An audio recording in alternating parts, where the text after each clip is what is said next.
Hello students, welcome back to my channel commerce study hub. Marketing management हमने start किया हुआ था, जिसमें ऑलरेडी हमने यूनिट 1 जो है वो कंप्लीट कर चुका है। मेरे चैनल पे जाकर के आप विजिट कर सकते हैं, देख सकते हैं यूनिट 1। आज जो हम लोग अभी पढ़ रहे हैं वो है यूनिट 2। ठीक है, यूनिट 2 हम लोग अभी पढ़ रहे हैं, जिसमें कि ऑलरेडी हमने कंज्यूमर बिहेवियर का नेचर और स्कोप ऑलरेडी हमने पढ़ लिया है। ठीक है, यूनिट 2 के अंदर हम लोग जो जो टॉपिक पढ़ने वाले कवर करने वाले हैं मैं आप लोग को एक बार बता देती हूँ। Factor influencing consumer buying behaviour. Consumer buying behaviour को कौन कौन से ऐसे फैक्टर्स रहते हैं जो इन्फ्लुएंस करते हैं, प्रभावित करते हैं। इसके बाद हम लोग पढ़ेंगे मार्केटिंग सेगमेंटेशन, जिसको हिंदी में बोलते हैं बाजार विभक्तिकरण। ठीक है, अच्छा मैं आपको इस चैनल पे ना हिंदी में भी पढ़ाती हूँ और इंग्लिश में भी मैं आप लोग को नोट्स देती हूँ। जो बच्चे हिंदी मीडियम के हैं, जो हिंदी में लिखना पसंद करते हैं, चाहे कॉलेज के हो या स्कूल के हो, उनके लिए भी ये वीडियो हेल्पफुल रहने वाला है। और जो इंग्लिश मीडियम के बच्चे उनके लिए भी ये वीडियो हेल्पफुल रहने वाला है। ठीक है, तो उसके बाद नेक्स्ट हम लोग पढ़ने वाले हैं बेसिस फॉर मार्केटिंग सेगमेंटेशन। ठीक है, मार्केटिंग सेगमेंटेशन के बेसिस कौन कौन से होते हैं। फिर हम लोग पढ़ेंगे सर्विस मार्केटिंग क्या होता है। सर्विस मार्केटिंग को बोला जाता है हिंदी में सेवा विपणन। ठीक है, आफ्टर सेल सर्विसेज पढ़ेंगे उसके बाद कि sale service, after sale service क्या होती है, कैसे होती है। ठीक है, तो चलिए स्टार्ट करते हैं। हम लोग मार्केटिंग मैनेजमेंट पढ़ना स्टार्ट करते हैं, जिसमें कि हमने जो छोड़ा हुआ था टॉपिक कंज्यूमर बिहेवियर का सिग्निफिकेंस, वहाँ से स्टार्ट करते हैं। ठीक है, चलिए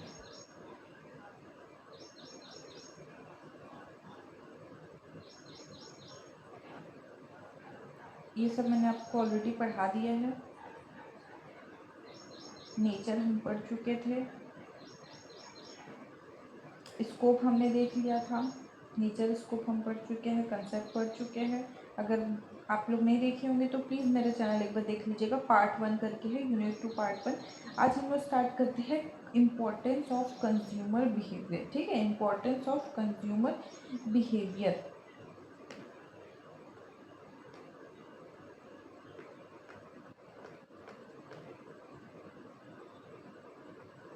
इसको हिंदी में बोला जाता है उपभोक्ता व्यवहार का महत्व। क्या बोलते हैं? उपभोक्ता व्यवहार का महत्व इसको बोलते हैं हम लोग। चलो स्टार्ट करते हैं। सबसे पहला point, understanding consumer need. Understanding consumer needs, उपभोक्ताओं की आवश्यकताओं को समझना, उपभोक्ताओं की आवश्यकताओं को समझना। ठीक है, it helps businesses understand the needs, wants and preferences of consumers. ठीक है, कंज्यूमर बिहेवियर आपकी क्या करता है, यहाँ पे मदद करता है। किस किस चीज़ों में मदद करता है? कंज्यूमर का नीड्स क्या है जानने में मदद करता है, उसके वांट्स क्या है जानने में मदद करता है, प्रेफरेंसेस क्या क्या है, कंज्यूमर के प्रायोरिटीज़ क्या क्या है, ये जानने में हमारे कंज्यूमर बिहेवियर मदद करता है। तो यहाँ पे भी कंज्यूमर बिहेवियर की इम्पोर्टेंस है। ठीक है, ये एक बार हिंदी में देख लेते हैं। यह व्यवसायों को उपभोक्ताओं की आवश्यकताओं, ठीक है, आवश्यकताओं, इच्छाओं और पसंद को समझने में सहायता करता है, पसंद को समझने में सहायता करता है। ठीक है, जो कंज्यूमर के नीड्स होते हैं, जो उनके वांट्स होते हैं, जो उनकी आवश्यकताएं होती है, पसंद नापसंद, उन सब के बारे में ख्याल रखता है और उनको अंडरस्टैंड करने की कोशिश करता है। और अंडरस्टैंड कैसे करना है ये हमको कौन सिखाता है? कंज्यूमर बिहेवियर की स्टडी सिखाती है। ठीक है, नेक्स्ट पॉइंट देखिए, बेटर प्रोडक्ट डेवलपमेंट। ठीक है, नेक्स्ट पॉइंट आपका बेटर प्रोडक्ट डेवलपमेंट, जिसको बेहतर उत्पाद विकास बोला जा रहा है हिंदी में, बेहतर उत्पाद विकास। It helps companies design and improve products according to customers expectation. यह कंपनियों को ग्राहकों की अपेक्षाओं के अनुसार बेहतर उत्पाद विकसित करने में सहायता करता है। ठीक है, जो कस्टमर के एक्सपेक्टेशंस रहते हैं किसी गुड्स को लेकर के, किसी सर्विस को लेकर के, उनके अकॉर्डिंग प्रोडक्ट को डिज़ाइन करना और उनके अकॉर्डिंग प्रोडक्ट को इम्प्रूव करते जाना समय के साथ साथ, टाइम के साथ साथ प्रोडक्ट में इम्प्रूवमेंट करते जाना, उसके डिज़ाइन चेंजेस करते जाना, टेक्नोलॉजी में चेंजेस करते जाना, ये सारी बातों को भी ध्यान में रखता है और आपकी मदद करता है। कौन? कंज्यूमर बिहेवियर की स्टडी आपकी ये सब चीज़ों में हेल्प करती है कि कैसे आप कस्टमर के एक्सपेक्टेशंस के अकॉर्डिंग प्रोडक्ट को बना सकते हैं, डिज़ाइन कर सकते हैं और उसको समय के साथ इम्प्रूव कर सकते हैं। ठीक है, नेक्स्ट पॉइंट है आपका इफेक्टिव मार्केटिंग स्ट्रेटेजीज, जिसको हिंदी में क्या बोला जा रहा है? प्रभावी विपणन रणनीतियाँ। Effective marketing strategies, it enables marketers to develop effective marketing and promotional strategies. यह विपणनकर्ताओं को प्रभावी विपणन एवं प्रचार रणनीति बनाने में सहायता करता है। ठीक है, ये क्या कर रहा है? आपके मार्केटर्स को हेल्प करता है कि वो अच्छे तरीके से एक मार्केटिंग स्ट्रेटेजी बना सके, एक प्रमोशनल स्ट्रेटेजी बना सके, जिससे कि कस्टमर के नीड्स एंड वांट्स को अच्छे से आइडेंटिफाई किया जा सके, वो क्या चाहते हैं मार्केट से, किसी प्रोडक्ट से, उसका बातों का ध्यान रखा जा सके, उनके अकॉर्डिंग प्राइसिंग स्ट्रेटेजी सेट की जा सके, प्लस प्रमोशन स्ट्रेटेजी अच्छी की जा सके और कस्टमर तक उस गुड्स को आसानी से पहुंचाया जा सके। ये सारी स्ट्रेटेजीज जो होती है ना, मार्केटिंग स्ट्रेटेजीज, प्रमोशनल स्ट्रेटेजीज, इनमें आपको इनको इफेक्टिव बनाने के लिए मार्केटर की हेल्प करता है। कौन करता है? कंज्यूमर बिहेवियर करता है। कंज्यूमर बिहेवियर की स्टडी करने से हम बहुत अच्छे तरीके से ये समझ सकते हैं कि मार्केटिंग स्ट्रेटेजीज इफेक्टिव कैसे बनाई जाए और प्रमोशनल स्ट्रेटेजीज को इफेक्टिव कैसे बनाया जाए।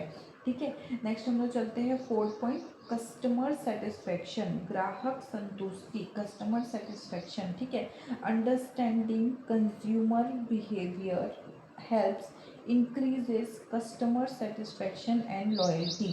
उपभोक्ता व्यवहार को समझने के ग्राहक संतुष्टि और निष्ठा बढ़ती है। ठीक है, देखो क्या बोला जा रहा है? कस्टमर के सेटिस्फेक्शन के लिए काम करता है कंज्यूमर बिहेवियर। कैसे काम करता है? देखो, जब हम लोग कस्टमर के अकॉर्डिंग कोई प्रोडक्ट को डिज़ाइन करते हैं, ठीक है, उनके अकॉर्डिंग प्राइसिंग सेट कर रहे हैं, उनके अकॉर्डिंग प्रोडक्ट सर्विसेज बना रहे हैं जो कि उनको सेटिस्फाई करते हैं, जो उनको पसंद आते हैं, तो क्या होगा? उससे कस्टमर सेटिस्फेक्शन लेवल इंक्रीज होगा और उनकी लॉयल्टी भी बढ़ेगी। जब हमको कोई गुड्स परचेज करना होता है और हम किसी शॉप में उस गुड्स को खरीदते हैं और वो चीज़ हमको बहुत अच्छी लगती है, बहुत ज़्यादा सेटिस्फाई करती है, तो हम लोग क्या करते हैं? बार बार उसी गुड्स को खरीदना चाहते हैं, बार बार उसी गुड्स को खरीदने जाते हैं, उस गुड्स के प्रति, उस स्टोर के प्रति लॉयल हो जाते हैं। ठीक है, तो जब आप कंज्यूमर बिहेवियर की स्टडी करते हो, उसको समझते हो, तो वो आपको इस चीज़ के लिए भी हेल्प करता है कि आप कस्टमर के सेटिस्फेक्शन लेवल को कैसे इंक्रीज कर सकते हो और कस्टमर में लॉयल्टी कैसे लाया जा सकता है। क्लियर है? इसको मैं एक बार स्क्रीन को क्लियर कर देती हूँ। आप स्क्रीनशॉट ले सकते हैं या फिर नोट डाउन कर सकते हैं। जो हिंदी मीडियम के स्टूडेंट हैं उनके लिए हिंदी में यूज़फुल रहेगा ये जो नोट्स है, आपके लिए, आपके एग्ज़ाम के पॉइंट ऑफ व्यू से भी इम्पोर्टेंट है। और जो इंग्लिश मीडियम के स्टूडेंट हैं उनके लिए भी हेल्पफुल रहने वाला है। ठीक है, चलिए नेक्स्ट हम लोग चलते हैं, फिफ्थ पॉइंट की ओर चलते हैं।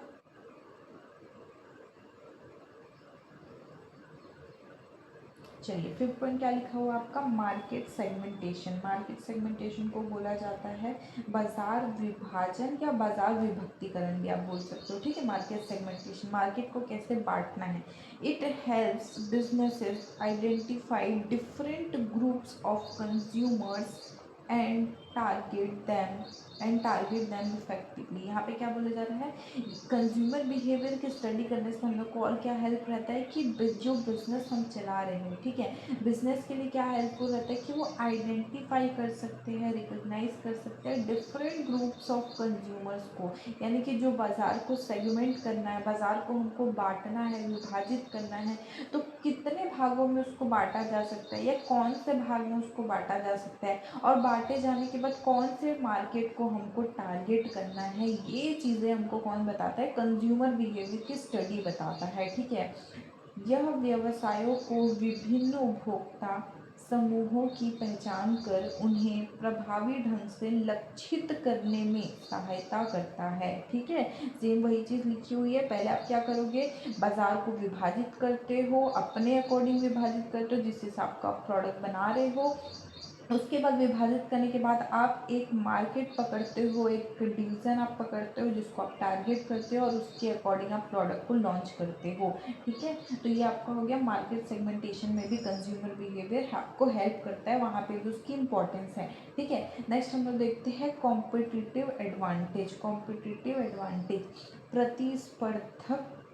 प्रतिस्पर्धात्मक लाभ। ठीक है, it helps companies complete successfully by understanding consumer expectations better than competitors।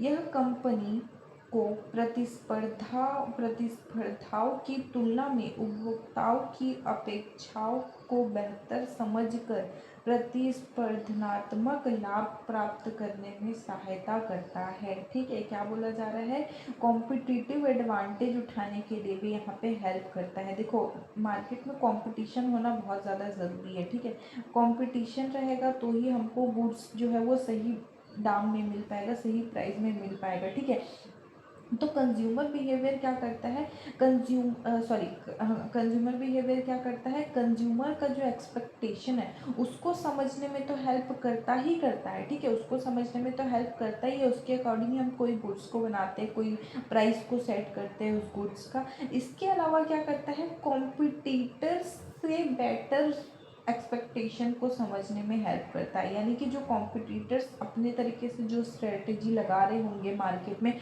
उनसे और बेहतर तरीके से आप कस्टमर के एक्सपेक्टेशन को समझ सकते हो, उसके अकॉर्डिंग प्रोडक्ट डिज़ाइन कर सकते हो। तो उसमें भी आपकी कौन हेल्प करता है, कंज्यूमर बिहेवियर की जो स्टडी होती है वो आपकी हेल्प करता है, ताकि आप कस्टमर के एक्सपेक्टेशन को बहुत अच्छे तरीके से समझ सको, बेटर देन कॉम्पिटिटर्स। ठीक है, जितने अच्छे तरीके से कॉम्पिटिटर्स समझ रहे होंगे उनसे और बेहतर तरीके से आप उनके एक्सपेक्टेशंस को, उनके अपेक्षाओं को समझ सकते हैं। क्लियर है। नेक्स्ट पॉइंट देखिए 7, प्राइसिंग डिसीजंस, मूल्य निर्धारण। It assist businesses in fixing suitable prices according to consumers purchasing power and preferences. ठीक है, प्राइसिंग डिसीजन में भी आपके कंज्यूमर बिहेवियर हेल्प करता है। बोल रहा है कैसे हेल्प करता है, आपको एक सूटेबल प्राइस सेट करने में जो कि कंज्यूमर के परचेसिंग पावर से मिलता जुलता रहे, उसके अकॉर्डिंग रहे, प्लस उसके प्रेफरेंसेस के अकॉर्डिंग रहे, ऐसे एक सूटेबल प्राइस फिक्स करने में, सेट करने में, प्रोडक्ट के या सर्विसेज के सेट करने में आपको मदद करता है। ठीक है, यह व्यवसायों को उपभोक्ताओं की क्रय शक्ति और पसंद के अनुसार उचित मूल्य निर्धारित करने में सहायता करता है। ठीक है, व्यवसायों के उपभोक्ताओं की जो क्रय शक्ति होती है और पसंद होती है उसके अनुसार ही उचित मूल्य निर्धारित करने में मदद करता है। प्राइसिंग स्ट्रेटजी बनाना, प्राइसिंग सेट करना बहुत ज़्यादा एक सेंसिटिव पार्ट होता है किसी भी बिजनेस के लिए, ऑर्गेनाइजेशन के लिए, क्योंकि प्राइसिंग ऐसा होना चाहिए कोई भी गुड्स का या सर्विसेज का जो हर प्रकार के कस्टमर उसको अफोर्ड कर पाए, हर प्रकार के कस्टमर उसको खरीद सके। ऐसा एक प्राइस सेट करना भी एक बहुत मुश्किल का काम होता है। तो वहाँ पे भी आपको कौन हेल्प करता है, कंज्यूमर बिहेवियर, यानी कि कंज्यूमर बिहेवियर की स्टडी आपको हेल्प करती है। लास्ट पॉइंट देखिएगा 8 नंबर का, बिजनेस ग्रोथ। बिजनेस ग्रोथ कैसे कर सकता है, देखिए कहाँ बिजनेस ग्रोथ में कैसे हेल्प करता है आपका कंज्यूमर बिहेवियर, व्यवसाय की वृद्धि। Consumer behaviour helps increase sales increase करने में हेल्प करता है, improve customers relationship and achieve long term business success. ठीक है, क्या बोला जा रहा है, कंज्यूमर बिहेवियर क्या कर सकता है आपका, देखो जैसे आप कंज्यूमर के हिसाब से कोई प्रोडक्ट को बनाते हो, कंज्यूमर के हिसाब से कोई सर्विस डिज़ाइन करते हो, गुड्स डिज़ाइन करते हो, उसके अकॉर्डिंग आप प्राइस सेट कर रहे होते हो, ऐसा प्रोडक्ट आपने बनाया जो कस्टमर को सेटिस्फाई कर सकता है, एक अच्छे लेवल पे सेटिस्फाई कर सकता है। ठीक है, तो जब कस्टमर को वो चीज़ पसंद आएगी और प्राइस भी उसका अच्छा लगे तो कस्टमर क्या करेगा, उसको बार बार खरीदने जाएगा। बार बार खरीदने जाएगा तो आपका सेल्स इंक्रीज होगा, ठीक है।